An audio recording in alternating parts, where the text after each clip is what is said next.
Triángulos. Es aquella figura geométrica que se forma al unir tres puntos no colineales con tres segmentos de recta.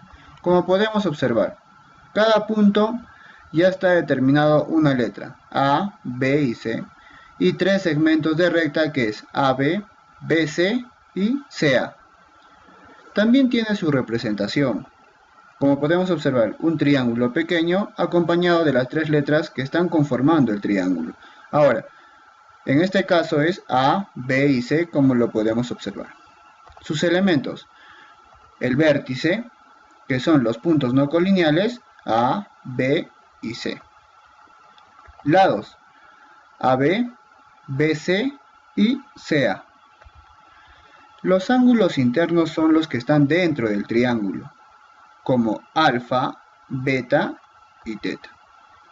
Ángulos externos son los que están fuera del triángulo, X, Y y Z.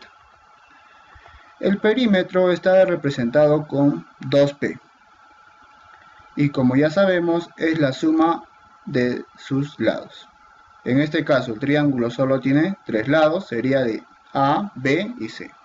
2P es igual a más B más C.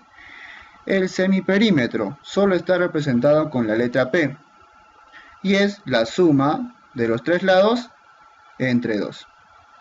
Ahora vamos a ver los teoremas fundamentales. Como podemos observar, tenemos un triángulo con sus ángulos internos y la suma es igual a 180 grados. Ahora un triángulo con sus ángulos externos y la suma es 360 grados. Este teorema fundamental es muy importante porque se usa en muchas resoluciones de problemas. Como observamos, dos ángulos internos y un ángulo externo. ¿Qué nos quiere decir? Que la suma de los dos ángulos internos es igual a un ángulo externo. Y esto es de forma adicional. Se puede comprobar utilizando la suma de ángulos internos o, si desean, la de los ángulos externos. En este caso vamos a ver dos propiedades: propiedad de existencia de un triángulo y la de correspondencia. La de existencia de un triángulo es denominada de esa manera porque en un triángulo la longitud de un lado es menor que la suma de sus otros dos lados, pero mayor que su diferencia. Como podemos observar en el gráfico, cada lado ya tiene una determinada letra, en este caso A, B y C. Vamos a decir que A es mayor que B y B es mayor que C. Como dice la definición, una longitud es menor que la suma de sus otros dos lados, pero mayor que su diferencia. En este caso, A es menor que B más C, pero mayor que B menos C. Y lo mismo pasa acá. B es menor que A más C, pero mayor que su diferencia, como lo podemos observar, y lo mismo pasa en C. Ahora, la propiedad de correspondencia. Ahí nos quiere decir que a mayor lado, mayor ángulo, y viceversa. Observemos el gráfico. Vamos a decir que A es mayor que B y B es mayor que C, ¿correcto? Entonces, como dice la definición, a mayor lado, mayor ángulo. Mayor lado nos dice que es A.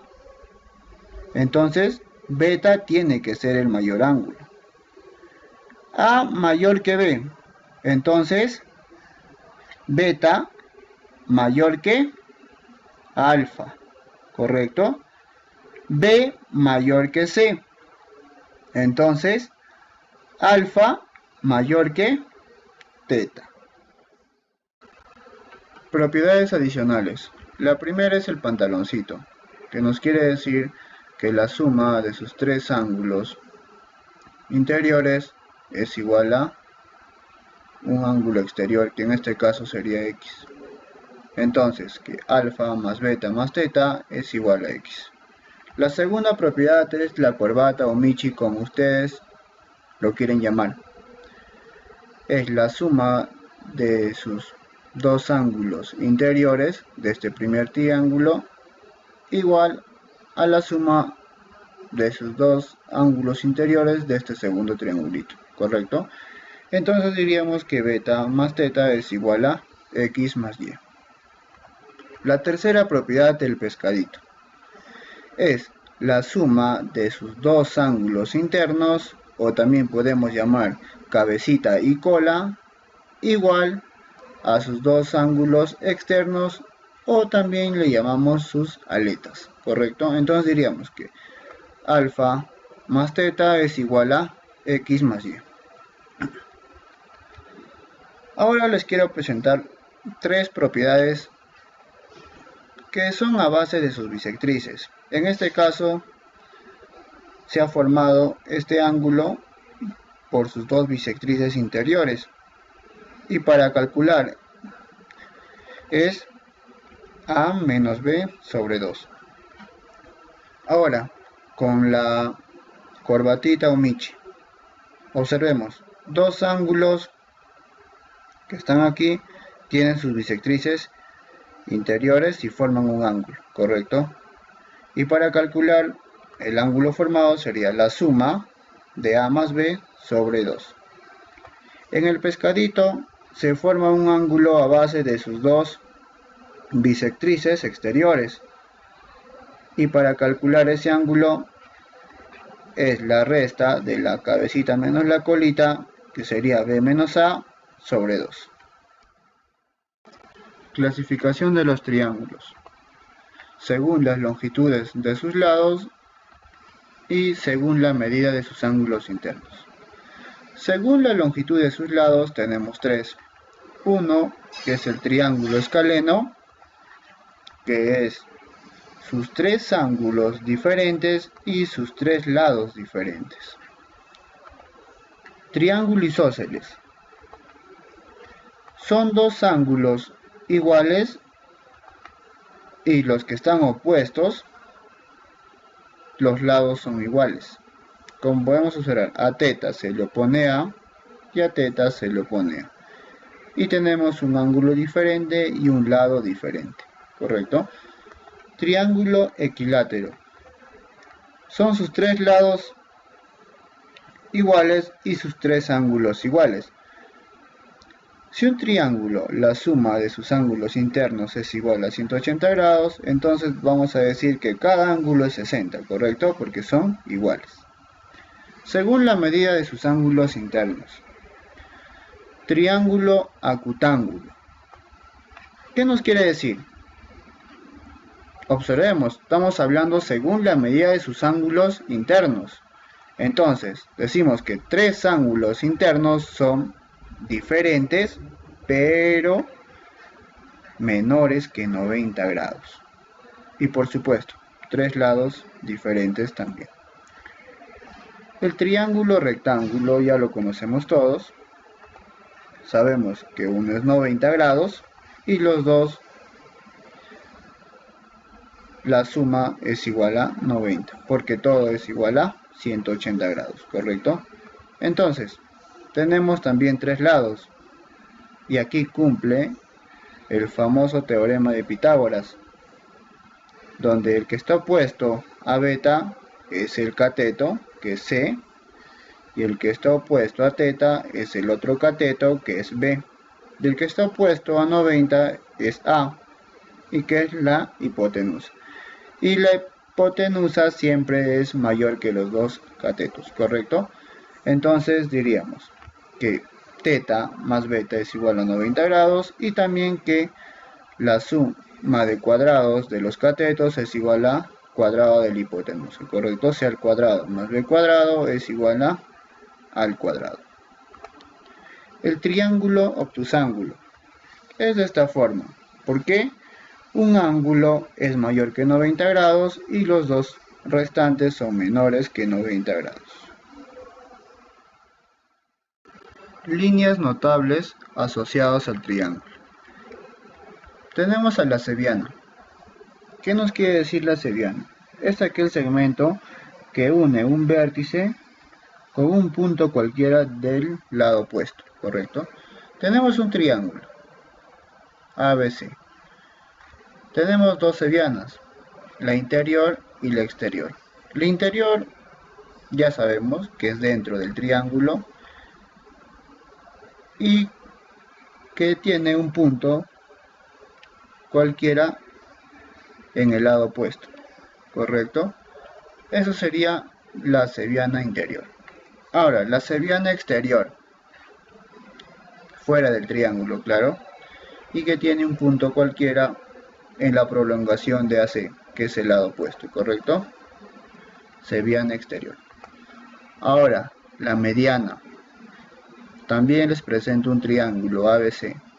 La mediana nos dice que es aquel segmento que une un vértice con el punto medio de su lado opuesto, ¿correcto? Tenemos la mediana, un punto medio de su lado opuesto. Si nos quiere decir que es medio, es que al segmento divide en dos partes iguales. Pero tenemos una observación. ¿Qué pasa cuando es el triángulo rectángulo y trazamos su mediana respecto a la hipotenusa? Observemos. Si trazamos la mediana respecto a la hipotenusa, que es BC, en este caso nos dice que son iguales la mediana y la hipotenusa, que ha partido en dos, ¿verdad? Dos partes iguales, correcto. Ahora, la bisectriz. Ya hablamos mucho de la bisectriz. El triángulo ABC tiene bisectriz interior, ¿verdad? ¿Qué nos quiere decir la bisectriz? Que es aquel segmento que biseca a un ángulo interior o exterior de un triángulo. Entonces, biseca quieren dos partes iguales, teta y teta, ¿correcto? Esa es la bisectriz interior. Pero cuando esa es la bisectriz exterior, es en la parte de afuera del triángulo que biseca a un ángulo, ¿correcto? La bisectriz exterior. Ahora la altura. Vamos a observarlo en tres tipos de triángulo. En este triángulo, por ejemplo, la altura es aquel segmento perpendicular trazado desde el vértice hacia la recta que contiene el lado opuesto, ¿correcto? Tenemos un vértice hasta la recta que contiene el lado opuesto y es perpendicular, 90 grados. En el otro triángulo, que es el rectángulo, ahí ya tiene la altura, ¿ves?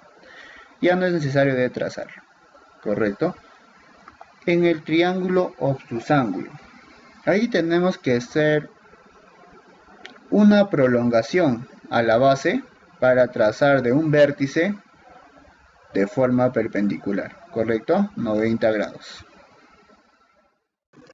Y por último tenemos a la mediatriz. ¿Y qué es la mediatriz? Es la recta coplanar al triángulo, que biseca en forma perpendicular al lado al cual es relativo. Entonces, observemos el triángulo ABC.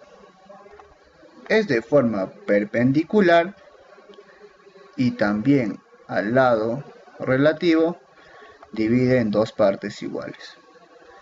Pero ¿qué pasa si es un triángulo isósceles? Ya lo vimos anteriormente. La bisectriz parte del vértice B y cae de forma perpendicular al lado relativo, que sería AC. Pero tiene varias funciones. Ya no solo es como mediatriz. Puede ser y es bisectriz interior, como podemos observar, dos ángulos iguales, altura, que cae en 90 grados, mediatriz, que cae perpendicular y divide en dos partes iguales, y también mediana, que divide en dos partes iguales. Siempre tienen que tener en cuenta esta propiedad, porque en los ejercicios se presenta un triángulo isósceles con las mismas características que podemos observar, ¿correcto? Ahora les voy a presentar teoremas de ángulos formados por bisectrices. Son tres. El primero es de dos ángulos internos que forman un ángulo y se desarrolla con esta propiedad, ¿no? Y el otro de un interno y un externo que forma un ángulo y se desarrolla con esta propiedad. Y el tercero, todos los dos externos y con esta propiedad, ¿correcto? Pero en algunos ejercicios no es necesario utilizar eso. Solo podemos desarrollar con las propiedades básicas que a un inicio del video le hemos explicado.